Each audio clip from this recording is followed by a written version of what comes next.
No ar, Minuto da Unicidade, com o pastor Tony de Souza.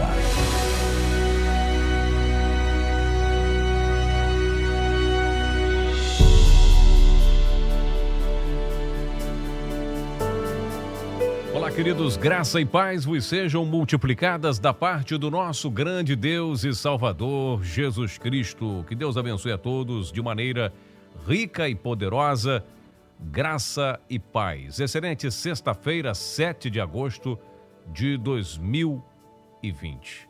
Estamos aqui para dizer, a quem Jesus orava. Ele orou para si mesmo. Jesus era maluco, como dizem alguns trinitarianos quando vão debater esse assunto. Ontem nós falávamos na oração lá de Getsêmani que ele, por que ele orava. E isso aí já explica bastante coisas. Então convido a você que não ouviu ontem o Minuto da Unicidade, o nosso podcast aqui no YouTube, vá lá, entre aqui no link, ou então procura lá pelo meu nome, Tony Souza, Tony com Y, Souza com Z.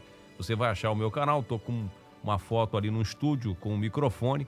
Entra lá, você vai ver lá os links, os áudios. Só tem áudio, a gente põe uma foto, porque tem que fazer um vídeo, Dá um trabalhinho para editar e montar esse vídeo que você não tem noção, mas nós fazemos isso com muito prazer e com muita alegria para que você possa ter acesso a essas informações preciosas. Mas vamos lá. Ele orava por quê?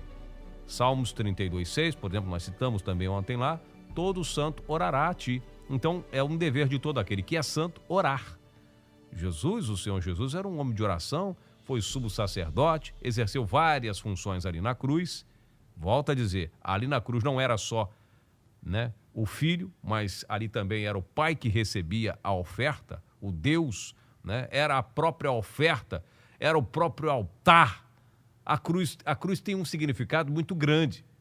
O cristão que não conhece a cruz, o unicista que não conhece a cruz de fato, ele precisa conhecer.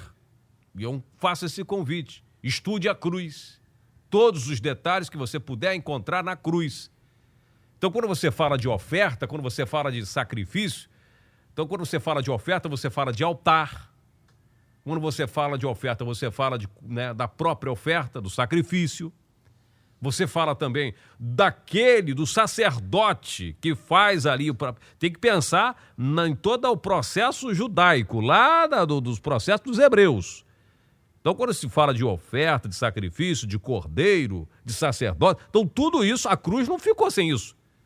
Porque, você só vê Cristo como cordeiro ali na cruz. Só ali só está o cordeiro porque o pai foi embora. Porque ele falou assim, Deus meu, por que me desamparaste? O pai virou as costas para ele. E aí eu vejo muito unicista com o argumento de trinitariano, me perdoe a franqueza, mas essa é que é a grande realidade. Tem muito unicista com o argumento de dualista, não vou dizer de trinitariano, com respeito eu falo isso, mas para chacoalhar você, para chamar você para reflexão. Porque se você diz, ele está orando para o pai, é carne orando para o pai, é carne orando para espírito, é aquela coisa toda, ele orou porque ele tinha que orar.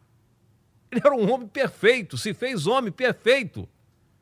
E nos deixou exemplo de tudo. É só ouvir o Minuto da Unicidade de ontem, eu não vou voltar aqui para essa parte. Mas então, ele orou para quem ele orou? Então, essa é a pergunta que você faz para você mesmo. Se ele é Deus, para quem ele orava? Se ele é o único Deus, não tem outra divindade além dele, não tem outro fora. É indivisível, não se divide, é indivisível. Então, ele está orando para quem? Essa é a grande pergunta que às vezes trava num debate com um trinitariano e tira a chacota. Porque é pelo Espírito que você vai buscar o entendimento de Deus. Nós estamos aqui para dizer o seguinte, nós vamos encontrar na Bíblia, eu não tenho muito tempo para falar sobre esse assunto, mas eu vou aqui, de alguma forma, esclarecer algumas questões, tá? Preste bem atenção. Em Tito 2, 13, 14, diz o quê? O que Paulo vai dizer? Lá em Tito, ele escreve para Tito dizendo, estamos aguardando a bem-aventurada esperança e o aparecimento da glória do nosso grande Deus e Salvador Jesus Cristo, quer dizer, ele é grande Deus e também é Salvador. Olha aí, grande Deus e Salvador. Então, Jesus Cristo é tudo isso. Grande Deus e Salvador. o qual deu a si mesmo por nós, para nos remir de toda iniquidade, e purificar para si um povo seu especial, zeloso de boas obras. Então, o nosso grande Deus se deu a si mesmo por nós. Preste bem atenção que eu vou chegar lá. Para purificar-nos, né? Para nos purificar. Purificar um povo especial, zeloso, de boas obras. Como é que andam as nossas obras? São boas? Porque esse é o povo dele. Zeloso, especial, não é qualquer um, não é qualquer povo que vai ficar aí xeretando, escorregando o tempo todo, tropeçando o tempo todo. A misericórdia de Deus, a graça de Deus, pois é. Não, o povo dele é especial, zeloso, com boas obras, boas ações. Então, veja bem. Ele se entregou a si mesmo. Se você ler lá em Hebreus, por exemplo, capítulo 6, verso 13, quando Deus fez a sua promessa a Abraão, jurou por si mesmo, tendo em vista que não haver outro maior por quem jurar.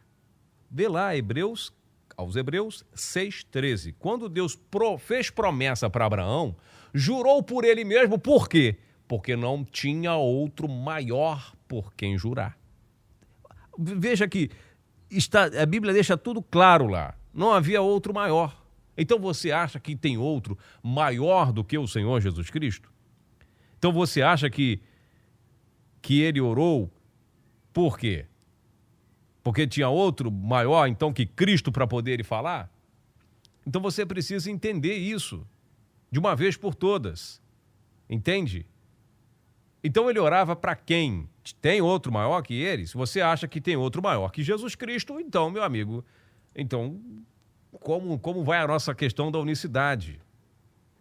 O próprio Hebreus escreve isso e diz: ele, Jesus, nos dias da sua carne. Olha que interessante aqui, ó. Hebreus 5, 7, 8. Ele, Jesus, nos dias da sua carne, tendo oferecido com forte clamor e lágrimas suas orações e súplicas, a quem o podiam livrar a morte, e tendo sido ouvido por causa da sua piedade, embora sendo filho. Olha que interessante. Você consegue entender a dimensão? Você entende? Nos dias da sua carne, ele precisava orar como um homem. Não era de um Deus para outro Deus. Você está me entendendo? É o homem autêntico, um autêntico ser humano, perfeito ser humano,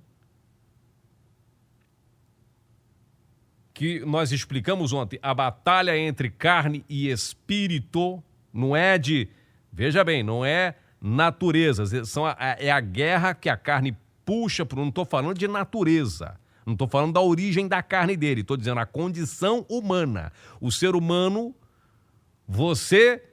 quando você se vê, né, a sua carne dói, a sua carne pede coisas que seu espírito não quer dar. A sua carne, Paulo fala, Gálatas 5,17, a nossa carne milita contra o espírito, ou seja, por isso que nós temos duas vontades. Quais são as duas vontades? A espiritual e a vontade do corpo físico. A vontade do corpo físico. Não vamos dar duas pessoas. Eu não sou duas pessoas. Eu sou carne e sou espírito. Então é essa briga, essa batalha. E é por isso que eu preciso orar, oferecer súplicas. E veja que interessante nós analisarmos isso com o carinho, a responsabilidade que a mensagem unicista nos oferece. Por isso, ele vai dizer, contudo que não se faça a minha vontade e sim a tua. E aí, são dois seres? Não são dois seres, são duas vontades.